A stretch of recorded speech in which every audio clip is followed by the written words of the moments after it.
entrevista agora Jair Bolsonaro, presidente do Brasil entre 2019 e 2022.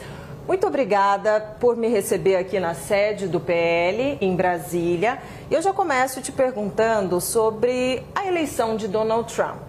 O senhor acompanhou os discursos, o senhor tem acompanhado também, acompanhou a campanha, não pôde ir pessoalmente, mas qual a sua avaliação sobre as medidas e falas iniciais do presidente dos Estados Unidos?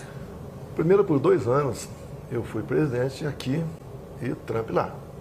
Tivemos um excelente relacionamento. Muitas medidas, sinalização da nossa parte, como, por exemplo, isentamos de visto o americano para vir para cá como turista. Ele nos deu a condição de grande aliado extra-OTAN, permitindo que as Forças Armadas adquirissem tecnologia e armamento de forma mais rápida e barata. Ele teve um problema lá com etanol, muito longa história, de milho, pediu um socorro nosso, resolvi. Depois tive um problema com aço com ele, resolveu também. E conversamos muito particularmente, né? Uma das conversas que mais acalorada era sobre como resolver a questão da Venezuela. Bem, ficou para trás, pandemia, a não reeleição dele, e depois, agora, torci muito pela eleição dele. Estive por 3 meses nos Estados Unidos, né? De janeiro a março de 23, conversei com muitos brasileiros lá, e já era um clima favorável a ele, no coração desses brasileiros. Torci, graças a Deus ele chegou, e obviamente eu ouvi todos os discursos dele, o primeiro foi o mais importante, e ele realmente já começou a dar sinalizações claras que é o resgate da América do Norte. E uma coisa que ele fala e reverbera para o mundo todo é a questão da liberdade de expressão. Portanto, é verdade que os grandes shows das Big Techs, os donos, já estão perfeitamente alinhados com ele. Acho isso excelente para nós. Então, muita sinalização. Por exemplo, uma coisa que, quando ele falou que vai voltar a explorar petróleo, vai voltar a perfurar. Problema para o Brasil, nós exportamos petróleo para os Estados Unidos e importamos diesel. Ou seja, a gente não pode aqui ficar de costa, né, fingindo que não existe a margem equatorial para a gente explorar petróleo, ali próximo do Suriname e da Guiana. Entre outras coisas positivas, né? Ele botou um fim na agenda woke. Eu digo que eu lutava contra essa agenda antes dela existir. Nós somos iguais. Ninguém interessa o que com a minha vida particular ou a tua, né? Somos iguais. E acaba com essa discriminação. Já mandou cortar verbas para ONGs que mexam aqui no Brasil com as causas identitárias, entre ela a ideologia de gênero. Agora, realmente, né, é um discurso de se colocando no lugar dele, de se orgulhar. Gostaria, obviamente, de muita coisa fazer aqui no Brasil, caso tenha oportunidade, Deus me deu a oportunidade de voltar à presidência. No discurso dele, nos decretos que ele já assinou, ele tem uma agenda muito forte em relação à deportação em massa de imigrantes ilegais. E a gente sabe que tem cerca de 230 mil brasileiros indocumentados nos Estados Unidos. Eu queria te ouvir sobre essa preocupação com as famílias desses brasileiros, com esses brasileiros. Qual que é o posicionamento do senhor? Lá é a casa dele, como aqui é a nossa. Quem não está de forma legal tem que buscar uma maneira de se legalizar. Não são apenas brasileiros, se calcula um pouco mais de 10 milhões de ilegais lá. Uma parte disso foi gente que não tinha qualquer qualificação para ir para lá. Empurraram para lá muito tipo de gente que frequentava até presídios em outros países. Então ele está fazendo a coisa certa, foi compromisso de campanha, ele já começou a fazer esse trabalho lá. Você pode ver o Brasil, se você ver a nossa lei de imigração, eu acho que era 16, 17, é uma coisa que é para trás. Se chegar um navio num porto de Santos, com 2 mil estrangeiros ali dentro, que seja de onde for, ele passa a ter direito mais do que nós brasileiros, não pode ser assim. No meu governo, eu não aceitei aqui ou melhor, não aceitei ninguém vir para cá, a não ser um pouco mais de 200 afegãos, que eram cristãos, a pedido de lideranças evangélicas e do judiciário também. Trouxemos esse pessoal para cá. Mais ninguém além disso.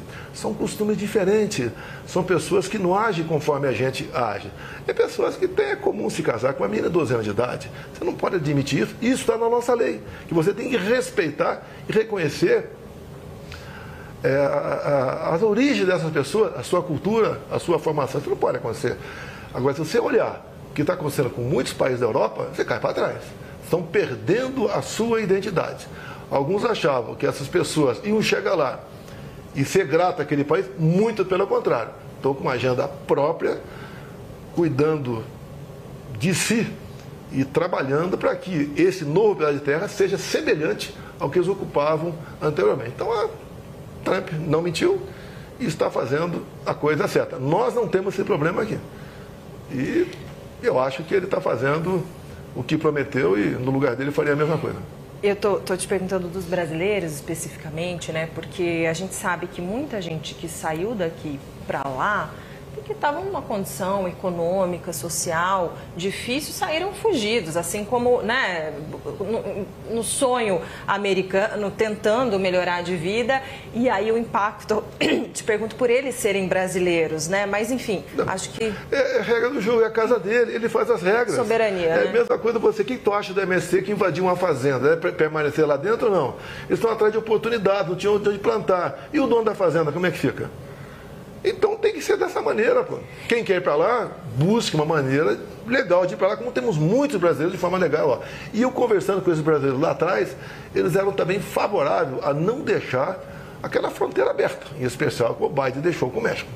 Olha, eu apurei e publiquei na CNN um movimento, né, que começou de aliados do senhor para pedir junto ao governo Trump algum tipo de resposta e para caçar o visto do ministro Alexandre de Moraes, o visto americano dele, de familiares dele. Queria saber qual a sua avaliação sobre essa medida. Como eu tenho uma passagem com o presidente, eu não vou dar palpite nem sugestão para o governo Trump. Tá? A decisão é dele. Tem parlamentares lá, sei disso, um pouco mais de 20 estiveram presentes agora, tratando desse assunto. Mas o americano, ele é muito rígido com quem viola direitos humanos. Se eu pegar você agora aqui, levar para um canto, deixar algumas horas confinada, isso é tortura. Quando você vê pessoas condenadas a 17 anos de cadeia, porque estavam com uma camisa verde e amarela e uma Bíblia embaixo do braço, isso é tortura. E muita coisa que já aconteceu lá é semelhante aqui. O próprio 6 de janeiro, o Capitólio, o nosso 8 de janeiro aqui. Lá no primeiro dia, um dos decretos foi anistiar em torno de 1.500 pessoas. Aqui eu espero que não precise chegar um presidente de direita para fazer isso, que o Congresso resolva esse problema agora. Então, quem viola direitos humanos, eu até perguntaria, né? Houve alguma tentativa armada de mudar o Estado Democrático de Direito no Brasil? Não houve. E foram condenados por isso. Então, o americano, ele tem um carinho muito especial com as questões humanitárias. Tem uma coisa que é sagrada para eles, direitos humanos de verdade. Se eu te levar para um canto, deixar algumas horas confinado, isso é tortura. Eu vou ter uma punição drástica por parte aí da legislação e do povo americano. Eu te pergunto, essas pessoas estão sendo condenadas 14, 15, 17 anos de cadeia por estar com a camisa verde e amarela, uma Bíblia embaixo do braço, sem o devido processo legal. Não é uma tortura? Quem está à frente desses inquéritos, onde a mesma pessoa é tudo no inquérito? Ela tem agido corretamente ou não? Agora, isso extrapolou, porque se faz um paralelo com o Capitólio, 6 de janeiro, o nosso aqui. Houve excesso aqui? Uma parte depredou, se bem que tudo foi depredado antes do pessoal chegar lá. Parte das pessoas também entraram. Não houve individualização da pena. É justo, nós estamos vendo o jogo de futebol aqui, Palmeiras e Corinthians. Tem um quebra-pau do lado de lá, da arquibancada. E gente ferida. É justo o estádio todo ser punido por causa daquilo? E o senhor avalia que essa anistia, ela virá mesmo do Congresso Nacional? Porque o então presidente ainda é presidente da Câmara, Arthur Lira, criou uma comissão para que esse assunto que continuasse sendo debatido, ou seja, jogar lá para frente esse assunto da anistia. O senhor acha que com uma eventual eleição de Hugo Mota na Câmara, esse assunto de fato vai andar? A gente espera que não precise eleger alguém de direita em 26 para 27 da anistia. aquela pessoa que comete um crime e está preso, tem um sentimento. Agora, quem está inocente lá dentro, tem uma senhora, jovem senhora de menos de 30 anos, que pintou lá de batom na estátua, com 2 filhos de 4, 5 anos de idade. Tem uma família enorme lá em Ji-Paraná, Rondônia, onde o marido foi condenado a 17 anos, está foragido, mas a mãe está lá com 6 filhos, o mais velho em torno de 10 anos, o mais novo de colo. Até tirei uma fotografia, fiz um vídeo com eles. É justo o que está acontecendo? E nós sabemos, né? Na verdade, o que é isso? É uma maneira de buscar eliminar a direita no Brasil. E você vê alguns por aí, importantes, pessoas importantes, né, de outro poder, falando abertamente, nós derrotamos o bolsonarismo. O bolsonarismo é o pior que tem no mundo. Tá? E você só vê medidas restritivas, desde antes das eleições, só em cima da direita. Quando você pega um grupo de empresários, 8, onde um dá um emoji positivo e entra no inquérito, um outro sofre duras sanções, tira uma página de 10 milhões de seguidores do ar para praticar minha campanha. É que parte desse expediente, né, ele foi em outro momento aplicado, menos em relação a redes sociais, porque não era tão ativo, mas o presidente Lula foi preso e dizia que era perseguido pela justiça, dizia que foi preso para impedir que não queriam que ele concorresse. Eu entendo assim esse posicionamento e essa sua indignação. Não estou chorando, não. Eu não sou o Lula, não. Lá tem corrupção. As pessoas foram delatadas, devolveram 5 bilhões de reais. As empresas assinaram a acordo de leniência na casa dos 15 bilhões de reais. Comigo não tem nada, não tem dinheiro na cueca, não tem conta esquisita lá fora, não tem corrupção em lugar nenhum. São teorias e são narrativas em cima de mim. Como a gente está falando, então, de justiça, depois a gente fala mais de política, que eu quero muito falar de 26, mas vamos falar desse assunto, então. Minha dúvida é a seguinte: pelo andar, né, dos acontecimentos, dos indiciamentos, o senhor acha que o senhor vai ser preso? Hoje em dia, qualquer um pode ser preso sem motivo nenhum. Como tinha gente que nem em Brasília estava e foi preso. Está na mão de uma pessoa decidir o futuro de qualquer um. Botar numa preventiva quanto tempo ele assim entender. E você viu, uma Folha de São Paulo fez a matéria, né, de um juiz lá do senhor Alexandre de Moraes conversando com o chefe do comitê lá de combate à desinformação. Olha, o ministro pediu isso, pediu aquilo, faça o relatório como ele está desejando. O ministro quer o Eduardo Bolsonaro. Use a sua criatividade. Só isso na Lava Jato teria sido anulado há muito tempo. É justa a possível punição para cima de mim? Que golpe! Que golpe! Mas, independentemente da sua avaliação de ser justo ou não, o senhor acha que pode vir Qualquer um pode ser preso a qualquer momento. Entendi.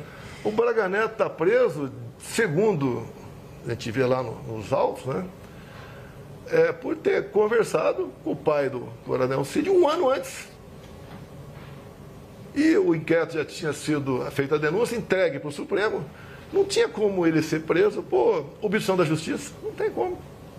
É igual o Felipe G. Martins. Ele não foi para os Estados Unidos. Ficou quase um ano preso. E agora, para me negar meu passaporte, está lá na peça do senhor Alexandre de Moraes que eu poderia fugir do Brasil, como o Felipe Martins fez em 2022 no meu avião. Ele não entrou no meu avião. Ponto final. Decide, não quero dar, não dou e tudo bem. Outra, onde é o meu fórum? É o Supremo ou é a primeira instância? Onde eu falo das pessoas que foram presas agora aí? É a primeira instância, não é a última instância. Se isso acontecer, né, na sua avaliação, o senhor ser preso injustamente, o que vai acontecer? Eu vou para a cadeia, eu não vou sair do Brasil. Eu não vou fugir do Brasil. Eu podia ter ficado lá quando fui para os Estados Unidos. Quando eu fui na pós do Milei, poderia ter ficado. Vim para cá sabendo de todos os riscos que estão correndo. Lógico, vai ter uma repercussão no mundo todo, que quando você prende um ex-presidente, o pessoal quer saber qual o motivo. Olha, o mundo hoje, grande parte, já sabe o que está acontecendo no Brasil. Mas o senhor acha que poderia acontecer uma comoção social? Não sei, não vou sugerir nada, nem propor, nem achar. Agora, uma tremenda injustiça, como está sendo feita com essas pessoas, bem como com os investigados junto comigo, acusado de tentativa de golpe. Você pode ver. Em 22, acabou as eleições, o Valdemar da Costa Neto deu uma procuração para o advogado questionar algumas coisas por ocasião das eleições. Por causa disso, o Valdemar entrou no inquérito dos atos antidemocráticos, porque você não pode duvidar das eleições. Agora, você não pode duvidar em 22, porque em 18 duvidaram da minha. Em 18, acabou as eleições, chegou um papel muito bem escrito no TSE, e 2, 3 dias depois das eleições foi aberto o inquérito, instalado o inquérito. Inquérito 1361. Esse inquérito ostensivo. Então conta, o que tem nesse inquérito? Não vou te contar. Tem falado inquérito tanto desse ostensivo. Conta pra inquérito gente. ostensivo. Ou seja, mas o quê? Questiona a sua eleição? Esse inquérito nós tomamos conhecimento em 21. Tá? E tomamos conhecimento como? Por ocasião de uma proposta de emenda à Constituição da deputada Bia Kicis, voto impresso. Alguém levantou esse inquérito por unanimidade. Os parlamentares votaram para ir junto à PF e conseguir esse inquérito. O inquérito chegou. Ostensivo, todo mundo teve acesso. Eu tive acesso. E quando eu mostrei esse inquérito para os embaixadores, no dia seguinte, alguém do TSE classificou esse inquérito como confidencial. Ou seja, nós temos aqui as apurações, tudo é secreto. Meu advogado não tem acesso ainda à tal da minuta de golpe. Não teve acesso ainda à delação que está lá. Ninguém tem acesso. É porque ainda está... Não, mas se ainda está, por que a denúncia?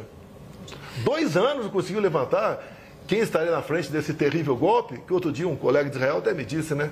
Que golpe é esse no Brasil que o Mossad não ficou sabendo? Uma piada.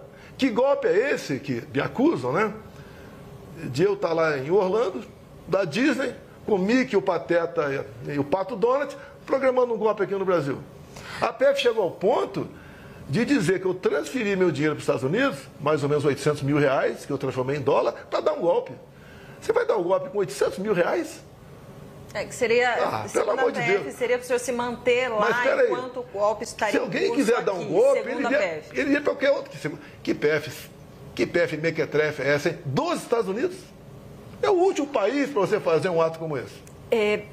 Ainda, só para a gente concluir esses temas, né, de investigação, algo que chamou muito a atenção, e eu queria saber se o senhor teve conhecimento em algum momento, a história dos kids pretos, do plano para matar Lula, Alexandre de Moraes e Geraldo Alckmin. Olha, quem porventura escreveu isso aí se responsabilize. Tá? O que eu vi na imprensa, isso está na conta do general Mário, né? E lá, pelo que fiquei sabendo, não está o nome desses 3 lá. Dá a entender que seriam eles. Mas o senhor ficou decepcionado? É lógico, ninguém quer. Isso para mim é uma bravata. Uma bravata. Você vai sequestrar e envenenar? Vou te sequestrar e botar um comprimidinho na tua boca? E acontece, pelo amor de Deus. Acontece. Pelo amor já de aconteceu. Deus. Os caras vivem com N seguranças. Sim, mas Um crime impossível. Essa discussão, assim, essa cogitação, né? O senhor fala que sempre jogou nas 4 linhas, etc. Esse tipo de discussão é um pensamento? Falar isso, tudo bem, poderia não concretizar, mas te decepciona? Porque o senhor não pode pessoas com uma certa idade, com a experiência que tem, escrever só umas besteiras dessas. Não tem sem cabimento. Não tem cabimento. Tá? Vamos falar de política? Quero falar sobre... Bom, a gente começou falando sobre Trump, porque eu queria saber o seguinte. Parece que a eleição dele, a vitória dele, agora todo esse movimento, ele deu ainda uma reacendida mais na direita aqui no Brasil. Como o senhor vê esse movimento? Eu acho que no mundo todo, né? O meu filho Eduardo, que me representa realmente, representava e agora me representa também em muitos eventos fora do Brasil, vai retornar. Eu vou conversar com ele para tomar pé do que realmente tem para o Brasil. Eu acho que de imediato nós aqui vamos conseguir a liberdade de expressão de verdade. O Trump mesmo diz... De que maneira ele mas pode as Big Techs não vão ter mais chegadores. Tá? Vão ser notas da comunidade. Aqui mesmo, tá? Que aconteceu com o X, até durante as minhas eleições. O TSE determinava que essas Big Techs aí cancelassem, né? Desmonetizassem páginas, derrubassem as páginas. Isso não vai acontecer mais. Até essa própria reunião ontem aqui na AGU. Da AGU, os caras não foram, pô. Você está ignorando, pô. A gente vai fazer o quê? Vai fazer o que fizeram com o X, 30 dias afastado? Vamos fazer com essas plataformas todas? Tira o WhatsApp Como é que fica o Brasil? Como é que fica o Brasil? Tá, vamos voltar à idade da pedra? Vai ser sinal de fumaça, tambor? Se bem que isso é o interesse, me entendeu? O atual governo aqui está aí. Mas o senhor também o senhor continua sendo uma pessoa que defende muito a soberania do Brasil, né? O senhor como patriota defende muito a soberania do Brasil. Também, a gente tem leis aqui, não é? Tem lei para vocês. Para quem está lá em cima não tem lei, não faz o que bem entende. A questão da legislação, eles nos respeitam, nós temos que respeitá-los também. Quando o Brasil, via Lula, por exemplo, não reconhece o Hamas como um grupo terrorista, que podemos pensar disso? Quando o Lula reconhece o argumento do Lula legitimidade é porque a ONU não reconhece, nas eleições né? venezuelanas, você quer que o pessoal de lá pense o que de nós aqui? O Brasil já perdeu a confiança do mundo. Tá? Esse é um grande problema para todos nós.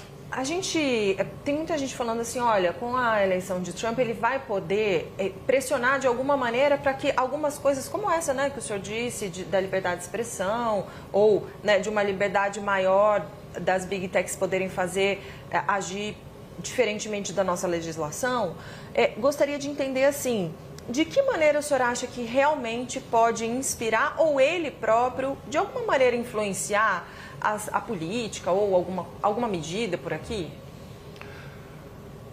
Olha, eu tenho alguma liberdade com ele. Quem tem muita liberdade é o Eduardo. Mas nós sabemos o nosso local, né? Nosso lugar. Ele, praticamente sem decreto, achei, a maioria que interessava, alguns interessavam para nós, achei excepcionais.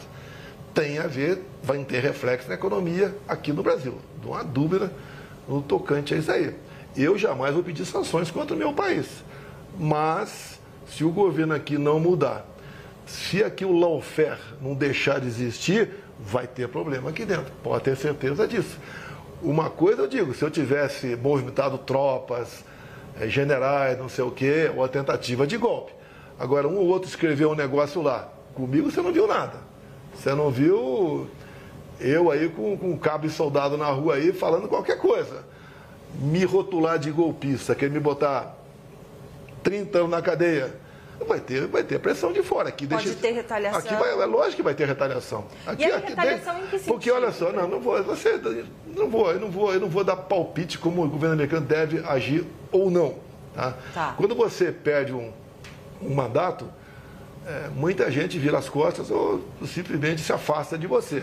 Chefe de Estado não é muito diferente. Alguns chefes de Estado pelo mundo eu mantive relacionamento, como, por exemplo, o Trump, entre Quando outros. ele saiu, o senhor continuou presidente, Eu fui o último chefe de Estado a reconhecer a vitória do Biden. Tem um significado para eles. Ele convidou, acho que 5 ou 6 chefes de Estado. Eu não era nada, eu sou ex. Né? Me convidou, juntamente com a esposa. Lamentavelmente, não pude ir. Fiquei muito triste, queria acompanhar a minha esposa, que só retorna no sábado, que amanhã tem uma marcha lá contra o aborto nos Estados Unidos. Ele sabe disso. Alguns do primeiro escalão dele, né, se manifestaram contra isso aí. É uma ação do governo brasileiro, porque tem influência dentro do Supremo, tem, tá certo? Que foi uma negativa para um convite de um chefe de Estado. Que eu acho até que a repercussão seria menor com a minha ida do que com a minha ausência. A minha esposa, dada a maneira de se comportar, ninguém pode negar o trabalho que ela fez enquanto primeira-dama aqui no Brasil, né? E também seu comportamento, não mandou ninguém para aquele lugar. Sempre, né? Ela teve repercussão lá. Conversou com algumas pessoas, que não é o caso aqui, mas todo mundo viu. E muitos ficaram sentidos do que aconteceu. Eu não estou condenando nada. O Lula conseguiu em 2018, após uma condenação em segunda instância, tá, ir para a África, com 2 painéis. Um painel era unidos para erradicarmos a fome na África até 2025. Vai acabar com a fome da África esse ano. E o outro é juntos, combatendo de frente a corrupção. O cara condenado em segunda instância foi para a Etiópia, que acabou não indo por outro motivo. Mas o Supremo deu liberdade para ele. Como ele andou pelo mundo também, condenado em primeira instância, sem problema nenhum. Por que essa perseguição em cima de mim? Qual foi o meu ato que eu transgredi alguma coisa? Me responda, qual foi o ato? Você não acha? Aí ele tentou dar um golpe. Como ele tivesse tentado. O que é tentar dar um voto? Mas é que tentar já é o crime, né? Por isso que... Ou tentar, vai. Qual soldado você do quartel? Me aponta um. Bom, ainda Bem, falando... Do meu lado teve o próprio Zé Múcio, que houve tentativa de golpe. O Nelson Jobim, ex-ministro da Defesa, também falou que não houve, depois ele voltou atrás. O próprio Temer falou a mesma coisa. Aldo Rebelo falou a mesma coisa. Pô, golpe só na cabeça de uma pessoa aí, não é nada. Só te fazer uma provocação. O seu atual advogado, Celso Vilardi, chegou a falar que tinha sido golpe e agora diz que não, né? Mas ele falou, e eu ouvi a entrevista dele, tá? Com matéria que tinha na imprensa. Você não quer esperar uma imprensa isenta comigo. Entendi. Quando ele falou, quando eu tive acesso aos autos, pensei de maneira diferente e falou outras coisas que é privativo do advogado, né? Certo. Sobre nulidades. Tá certo? Inconsistências. Sim, isso inclusive vai ser uma linha, quer dizer, vai continuar sendo uma linha de atuação, né? A questão das nulidades, enfim, que qualquer pessoa, se tiver nulidade, de fato, né, tem que apontar. Agora, falando de política, continuando a gente falando de política, quero falar sobre o cenário de 2026. Minha pergunta é, eu sei que o senhor não vai desistir de lutar até o último momento para se tornar elegível novamente e poder ser candidato à presidência. Isso é algo que o senhor sempre, né, deixa muito claro. Falando sinceramente, que eu sei que o senhor é um homem muito franco, o senhor acha mesmo que dá para até 2026, devido à conjuntura, o senhor voltar a ser elegível? Se eu não for candidato, por uma perseguição de um ministro, que diz que eu abusei do poder político ao almejando com embaixadores. E a segunda, elegibilidade. Abuso de poder econômico. Quando acabou o 7 de setembro, deixei minha faixa na palanque e fui num carro de som, que era do Silas Malafaia, e falei para quase 1 milhão de pessoas. Não gastei um centavo naquilo. Não usei a estrutura do 7 de setembro para falar com o povo que estava ali fora. Isso daí é uma negação à democracia. Quem deve escolher o seu representante é o povo e não um ministro do TSE. Então, sem a minha presença, é uma eleição parecida com a da Venezuela, onde a Maria Corina e o Capriles foram tornados inelegíveis por 15 anos com a acusação: atos antidemocráticos. Quais foram os atos antidemocráticos? Ocupar o carro de som e criticar o Maduro. E o Maduro, e lá, você só conseguiu descobrir, né, que houve fraude, porque o Maduro aceitou há 2 anos, num acordo lá com os Estados Unidos e com a oposição, de ter o voto impresso. E ele riu, né, aceitou o voto impresso e afastou 2 pessoas por inelegibilidade. Já na Nicarágua é um pouco mais sincero, lá o Ortega. Ele não afasta nem torna inelegível. Os 7 opositores estão na cadeia. Vamos fazer eleições sem oposição aqui no Brasil? Que sem eu na direita, hoje em dia, não é oposição. Por quê? Eu evito falar nomes, tá certo?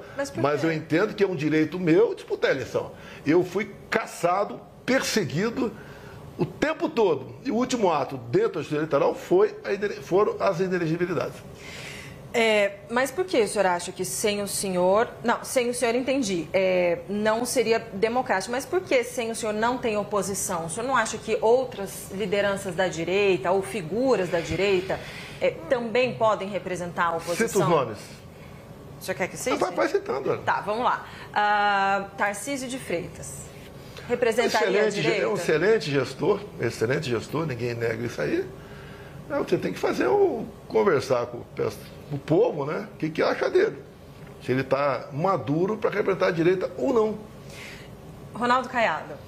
É um estado com pequena densidade eleitoral. Ele é muito bem avaliado lá, mas não sai de lá. Qualquer saída fora dele, né? Não tem aceitação, não tem nome. Romeu Zema. Bom administrador também, mas, no meu entender, conhecido mais em Minas Gerais ainda. Se você escolhe o estado do Nordeste, quiser ir comigo lá, você escolhe, a gente vai, você vai ver como o povo me trata. Pablo Marçal. Eu evito conversar sobre esse cara. Por quê? O cara está fora do Pará, não conversa com esse cara. Não. As medidas dele, eu não gosto do Boulos, mas aquele negócio do atestado falso, essa fake dele agora de conversar com o Trump e tinha sido um tempo atrás. Então você tem que ter autenticidade, transmitir realmente confiança à população. Então eu não vou discutir o Paulo Marçal, deixa ele para lá. Eu acolhi um tempo atrás, conversei com ele, ele saiu daqui eu conversei fora com ele, chegou na Câmara, mostrou a medalha, que tinha dado a medalha para ele, que eu estivesse apoiando ele para a Prefeitura de São Paulo. Não dá para conversar com uma pessoa que conversa contigo aqui, lá fora fala outro completamente diferente, né? Tem um baita no potencial, mas ele tem que se controlar. Não está confiável. Depende, pergunta para o povão aí. Não... Gustavo Lima. Conversei com ele um tempo atrás, no dia seguinte, ele viria ao Senado, no dia seguinte apareceu a candidatura dele para a presidência. Eu tirei o pé. Você precisa, né? Ele tem idade e tem popularidade. Tá? Do resto a gente não conhece, eu não conheço o resto dele. Então, vocês poderiam entrevistá-lo, né? Para saber do que ele pensa, o que ele pode fazer. É um nome, no meu entender, um excelente nome para o Senado, no meu entender. Para a presidência, não sei se está maduro para isso ainda. Ratinho Júnior. Me dou muito bem com ele. Tá? Pode ser um nome. Tá? Pode ser um nome para a direita, pode ser, mas me dou muito bem com ele, um bom gestor também. Mas eu digo, eu não trato desse assunto com ninguém. Até eu falei demais para você aqui. Tá?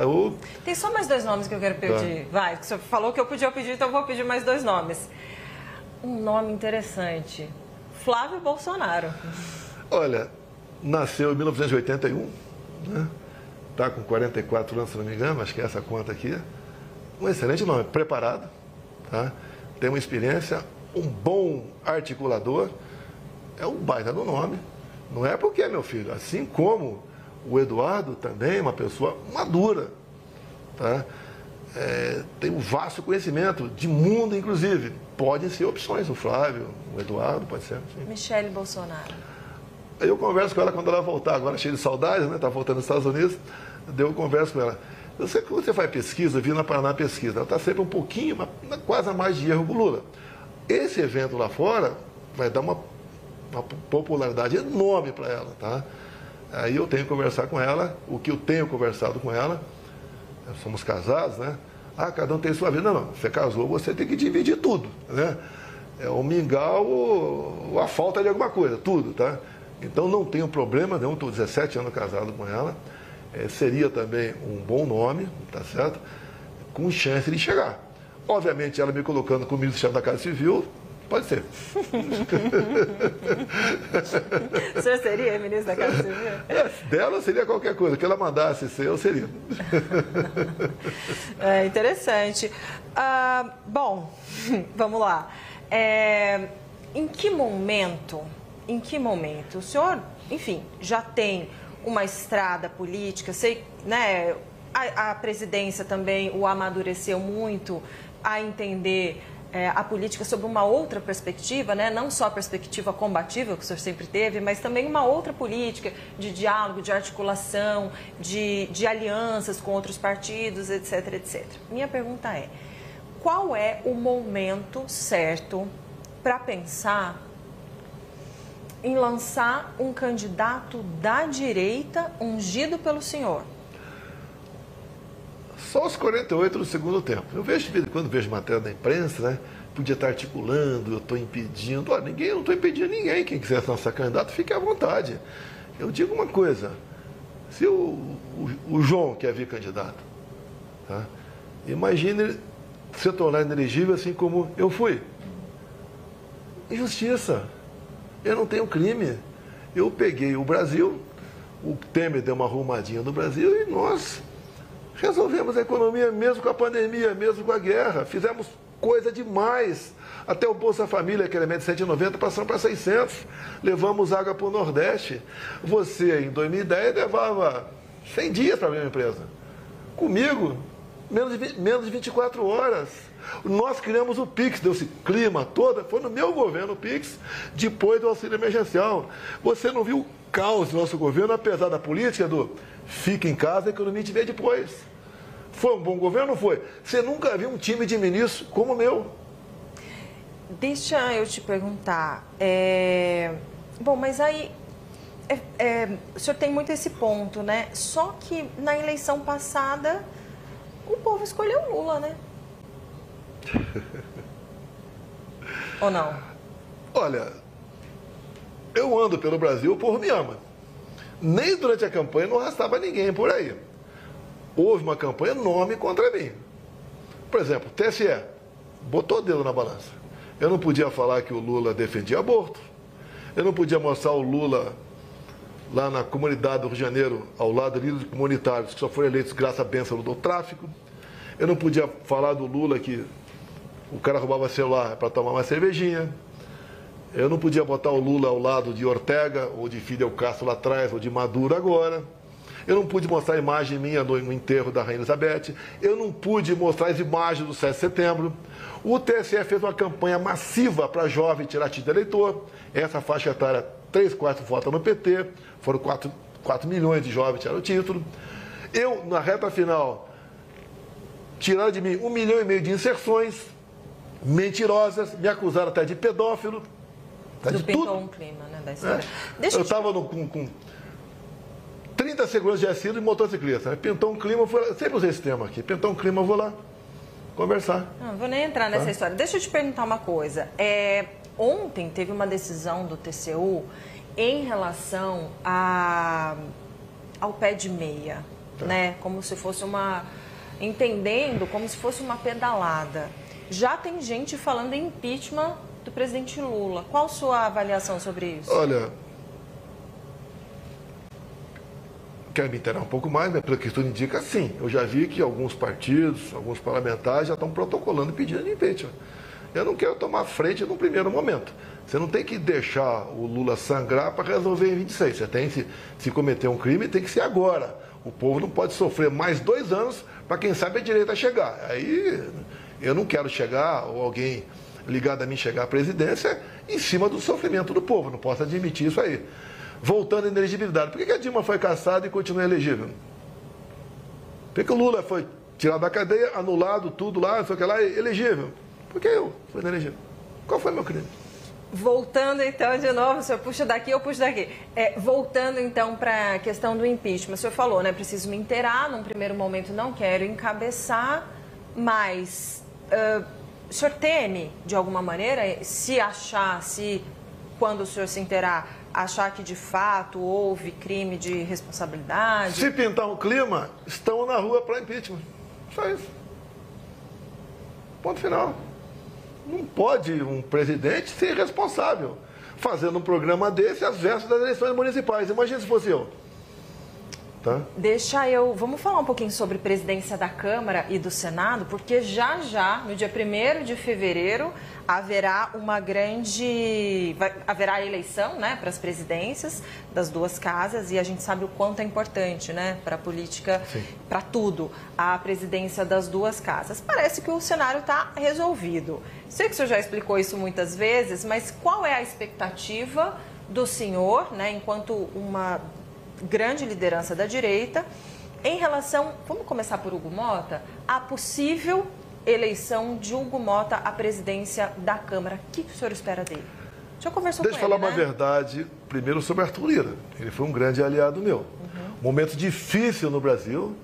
Se não fosse o apoio do Arthur Lira, nós não teríamos, por exemplo, zerado os impostos federais dos combustíveis. Não teríamos botado um teto no ICMS dos combustíveis, entre outras coisas. Então, o Lira foi um grande aliado nosso nessa política. Nós reduzimos brutalmente a carga tributária e passamos a arrecadar mais. O Lira, obviamente, quer fazer seu sucessor. Conversei com ele. E ele é um grande articulador e ninguém pode negar isso aí. Conversei com o Tineu Cortez, com o Rogério Marinho, com mais outros parlamentares. E a ideia foi seguir com o candidato Hugo Mota do Lira. Está tudo resolvido até o momento. O senhor conversou com o Hugo já? Já conversei com ele também. O que nós queremos dele? Alguns falam, querem isso, aquilo. Querem anistia. Nós queremos que, se chegar um pedido de urgência para anistia, que ele bote em votação e, uma vez aprovado, bote em pauta. Só isso. Siga o regimento. Isso foi ele topou. Acertado com os dois. Tá.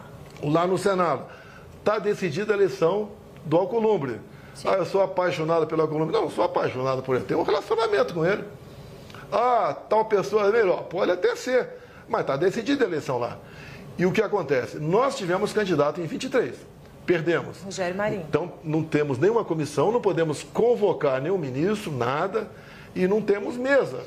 Se nós repetirmos aqui essa tentativa, vão ficar mais 2 anos como zumbis dentro da Câmara. E mais ainda, quando você não pega um cargo na mesa, não, a vice-presidência, a secretaria, outro partido vai pegar, vai se fortalecer contra a gente. Do Senado, o senhor espera o quê? A mesma coisa da Câmara, junto ao Davi Alcolumbre. Botar pautas em votação. Cumprindo as exigências regimentais, não nos deixe de lado. É isso que nós queremos. Olha, eu quero te agradecer imensamente por esse papo. Acho que passamos por vários assuntos, né? Te agradecer. Quero saber da sua saúde, como é que tá? Eu estou com 69 anos, fazendo 70 daqui a 2 meses. A facada eu sobrevivi por milagre, furou a mesentérica, tá? Já tive 4 obstruções aqui intestinais, mas eu me considero bem, tá? Apesar da idade. É meu passado de atleta, já ouviu falar isso aí, né? Por causa da pandemia lá, né? É meu passado de atleta. E estou com gás, tá? Para continuar aqui achando a maneira do nosso país se libertar do comunismo, do socialismo, da corrupção, de tudo que tem de ruim aí. Não dá para imaginar um país tão rico como o nosso, o povo viver de forma pobre, não dá para admitir. Tem que mudar isso aí. Obviamente, eu sei que é muito difícil, mas se eu conseguir voltar a ser elegível, eu me elejo. Mas o senhor falava que sentar na cadeira era dor de cabeça, era uma tortura, o senhor quer voltar? Pretendo, porque eu não tenho obsessão pelo poder, eu tenho uma paixão pelo meu Brasil. E sei como fazer a coisa melhor agora, o que eu acho que poucos fariam ou teriam a coragem de fazer.